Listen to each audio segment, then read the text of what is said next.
तो हेलो दोस्तों, आज हम प्रोजेक्टाइल मोशन में देख रहे हैं क्वेश्चन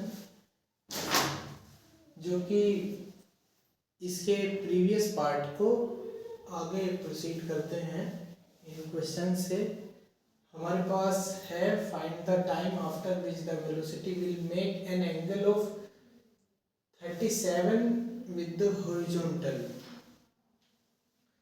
तो हमें बताना है कि टाइम जब velocity will make an angle of 37 degree with the horizontal, कि जब वेलोसिटी एंगल 37 डिग्री बनाएगा हॉरिजॉन्टल एंगल के साथ, वो टाइम हमें बताना है। तो सपोज ये हमारे पास डायग्राम है जिसमें 53 डिग्री है और ये एक्स एक्सिस है, वाई एक्सिस है। तो जब ये 37 डिग्री बनाएगा, 53 डिग्री इधर है, तो 37 डिग्री बनाने तक, वहां तक जाने तक टाइम बताना है कि कितना टाइम होगा तब। सो सपोज ये 53 डिग्री से स्टार्ट करता है, इसका initial velocity 10 metre per second है इधर। सो हमें देखना है इसका प्रोजेक्शन, इसको x ही लिख लेते हैं, देन y लिख लेते हैं इसको।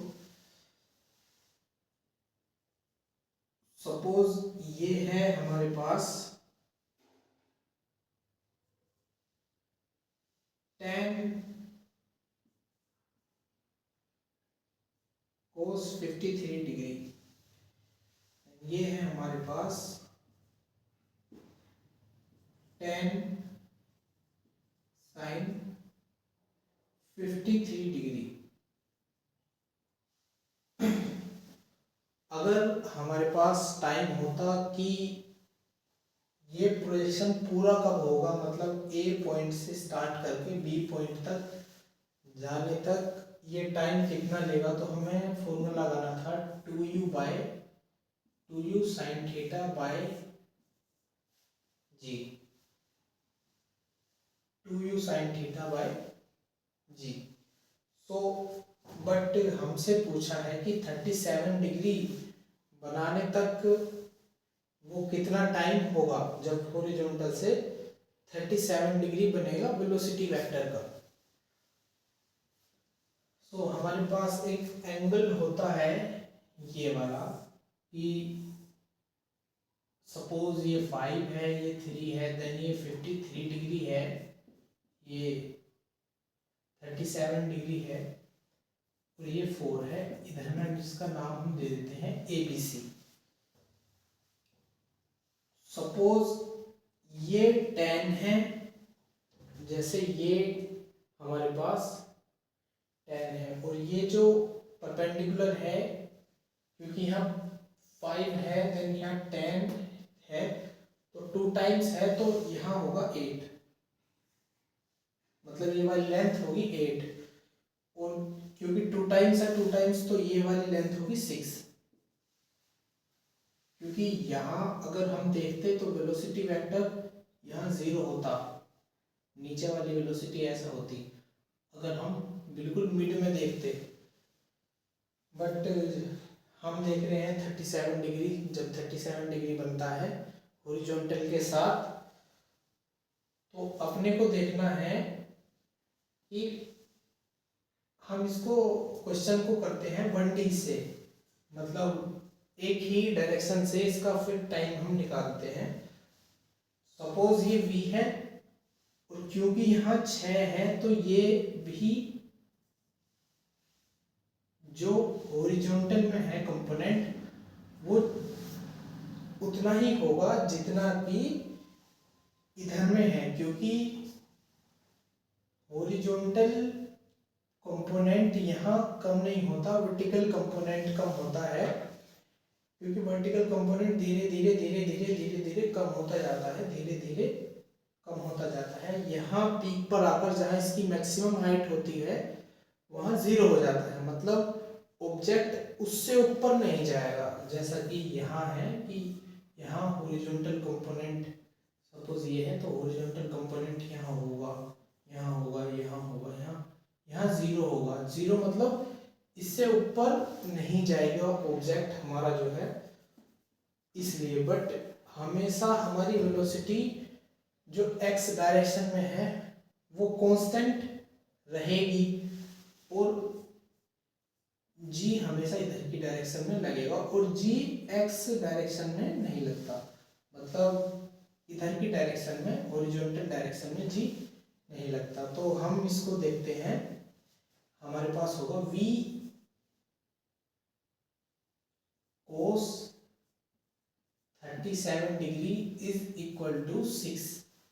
ये वाला 6 हम इसको ऐसे ब्रेक डाउन करेंगे कि इधर इसका कंपोनेंट v cos 37 डिग्री, इधर इसका component v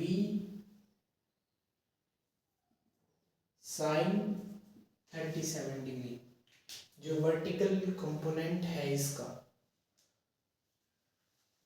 so v cos 37 degree is equal to 6। v cos 37 की वैल्यू हम इधर से देखते हैं, cos 37 की वैल्यू। सो cos 37 होता है, cos मतलब होता है बेस अपॉन हाइपोटेनस, मतलब 4/5। v is equal to 6 2 times c3, v is equal to 15/2 is equal to 7.5 metre per second. मतलब जब 37 एंगल बनेगा हॉरिजॉन्टल के साथ, तो तब उस टाइम ऑब्जेक्ट की वेलोसिटी होगी 7.5 मीटर पर सेकंड। हम इस सवाल को कर रहे हैं वाई डायरेक्शन के लिए। वाई डायरेक्शन में हम इसमें पुट करेंगे, हमें बताना है टाइम। सो इसके बाद हम देखते हैं वाई डायरेक्शन के लिए। वाई डायरेक्शन में वी वाई जो होगा, यहाँ वी वाई जो होगा वो होगा v sin 37 डिग्री। v की वैल्यू हमारे पास है 7.5, मतलब 7.5। 37 साइन मतलब होता है परपेंडिकुलर अपॉन हाइपोटेनियस, मतलब साइन 37 डिग्री मतलब परपेंडिकुलर 3 अपॉन हाइपोटेनियस मतलब 5। 5 × 5 2 point multiply by 3 4.5 v y is equal to, मतलब y डायरेक्शन में इसकी वेलोसिटी 4.5 है। तो हम इसको समझते हैं एक लाइन के लॉ, क्योंकि हमने y डायरेक्शन में ही, y डायरेक्शन में यहाँ वेलोसिटी थी 8 और y डायरेक्शन में यहाँ वेलोसिटी है 4.5। तो इसको हम देखते हैं v is equal to u plus 80, कि पहले ऑब्जेक्ट की वेलोसिटी जो थी वो थी, इनिशियल वेलोसिटी थी 8, बाद में हो गई 4.5, माइनस जी हमेशा नीचे की तरफ है मतलब 10, then T. 10t is equal to 3.5, then t is equal to 0.35 second. मतलब ऑब्जेक्ट को 37 डिग्री बनाने में इसको, और जब objective velocity 7.5 metre per second होगी, वहाँ से ओरिजिन से वहाँ तक जाने में टाइम लगेगा 0.35 सेकेंड, और उस टाइम उसकी वेलोसिटी होगी 7.5 मीटर पर सेकेंड, और वर्टिकल वेलोसिटी होगी 4.5 मीटर पर सेकेंड। और हम इसके बाद इस क्वेश्चन को देखते हैं नेक्स्ट।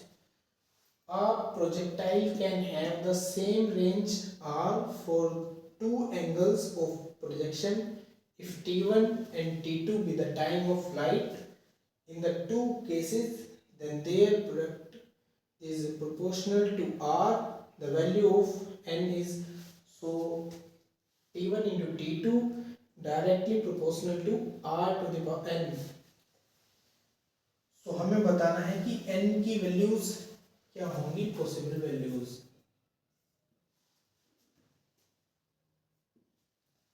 ये कोई x y है और v वेलोसिटी है, और यहां से इसका प्रोजेक्शन थीटा एंगल पर है, ये रेंज r सपोज।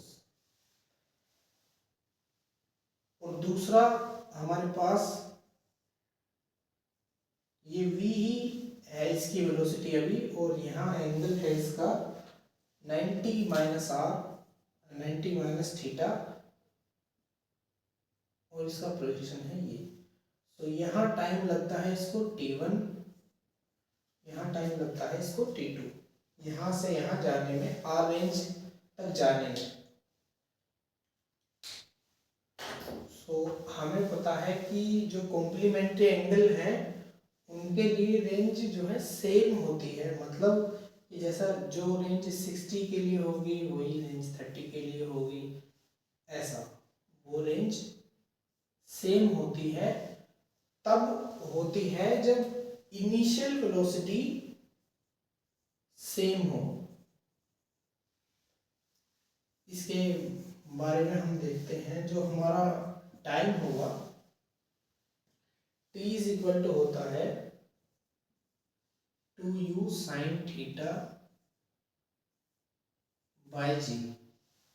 ये हमने सोचा है t1 के लिए, देन हमने t2 के लिए 2u साइन 90 माइनस थीटा जी। हमें इधर में वैल्यू पुट करनी होगी t1 इंटू t2 के प्लेस पर। तो 2u sine theta by g is equal to 2u cos theta by g. अब इधर में वैल्यूज हमको पुट करनी होंगी। सो हम वैल्यूज निकाल रहे हैं t1 इंटू t2 की 2u sine theta by g multiply 2u cos theta by g 4u square into sine theta cos theta upon g square. So हम रेंज के फॉर्मेट में हमको बनाना है। सो हमारे पास रेंज का जो फॉर्मूले होते हैं, सो टाइम का हमारे पास फॉर्मूला होता है t is equal to 2u sine theta by g. Height का होता है, मैक्सिमम हाइट का फॉर्मूला होता है u square sine square theta upon 2g, और रेंज का फॉर्मूला होता है u square sine 2 theta upon g. उसी फॉर्मूले को हम पुट करेंगे। ये 2 यहाँ है, then u square 2 sine theta cos theta upon g. एक इसके अपॉन में है, एक इसके अपॉन में है। इसके बाद हम देखते हैं कि 2 upon g u square sine 2 theta upon g, ये हमारे पास जो है रेंज है। ये रेंज का फॉर्मूला होता है u square sine 2 theta upon g, u square sine 2 theta upon g range का है। तो इधर देखते हैं, हमारे पास t1 इंटू t2 जो है 2 अपॉन जी को कांस्टेंट हटा गए, डायरेक्टली प्रोपोर्शनल टू r, इसके प्लेस पर पुट किया। देन इसकी पावर 1 है, तो हमने 1 पुट किया। तो इधर में जो पॉसिबल वैल्यूज आई हैं हमारे पास n की, वो है 1, n इज इक्वल टू 1।